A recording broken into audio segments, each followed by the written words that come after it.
समय हमने इस धर्म में आने का निर्णय लिए और कार्यकर्ता जी के आदेश पर मानी, हमने भगवान को वचन दिए। तो सबसे बड़ी बात ये हमने सोचना चाहिए कि वचन हमने भगवान को दिया है तो हमने उन शब्दों का, उन वचनों का पालन करना चाहिए। हम अपने शब्दों का, अपने दिए वचन का पालन नहीं कर सकते तो बाजू वाले का क्या अपन उसका सम्मान करेंगे और क्या उनके शब्दों का पालन करेंगे। क्योंकि विचारों के माध्यम से हम कहते हैं बात सत्य है, परंतु हमें उससे भी बढ़ चढ़ कर अच्छा करना चाहिए।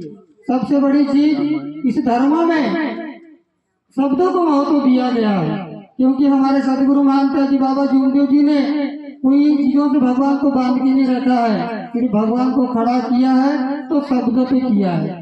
पर अपन लोग सुनते तक सीमित है, बोलते तक सीमित है।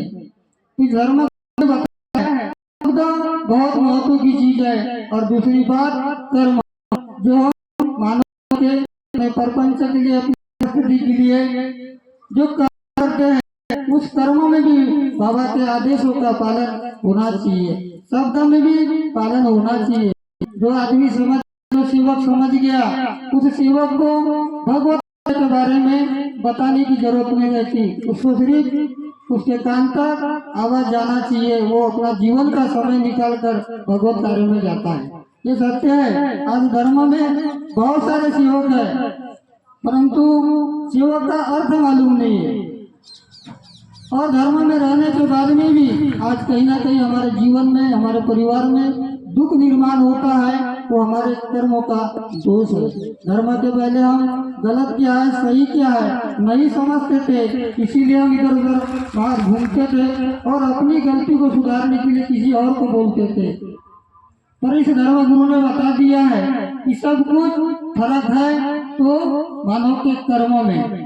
कर्म को सुधार लिए तो निश्चित है हम धर्म क्या है समझ जाएंगे। इस संसार में जितने भी धर्म निकले हैं मानव को समझाने के लिए निकले हैं और मानव को मानवता से चलने के लिए निकले हैं। पर ये धर्म गुरु ने हमको सबसे बड़ी चीज बताया है कि कर्म करता मानव है, आपसे गलती होगी ये निश्चित है। और जो आदमी गलती करने के बाद में अपनी गलती को भगवान के सामने स्वीकार करे, मानव के सामने स्वीकार करे, वो मानव भगवान को समझा सकता है, मना सकता है। हम धर्म के पहले गलती करने के बाद में भी हम अपनी गलती कबूल नहीं करते थे, हम गलते थे और हम सोचते थे कि हमारा कहीं ना कहीं अपमान होगा, हमको छोटा समझा जाएगा। तो इस धर्म गुरु ने बताया है कि झुकने वाला छोटा नहीं होता, वो बड़ा होता है।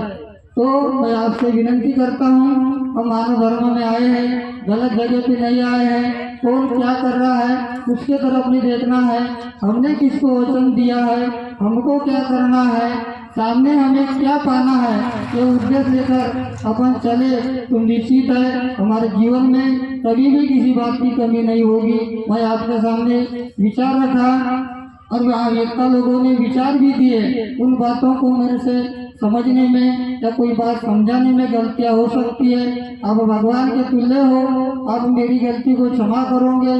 भगवान से पुनः विनती करता हूँ कि मेरी गलती में सुधार हो, मेरे शब्दों में सुधार हो और जो भी मुझे विचार मिले हैं इन विचारों को समझने में मुझे सहयोग प्रदान करेंगे। इसीलिए आपसे विनती करता हूँ। सभी बाबा के सहयोग स्वीकार से नमस्कार लेता हूँ। नमस्कार जी, नमस्कार।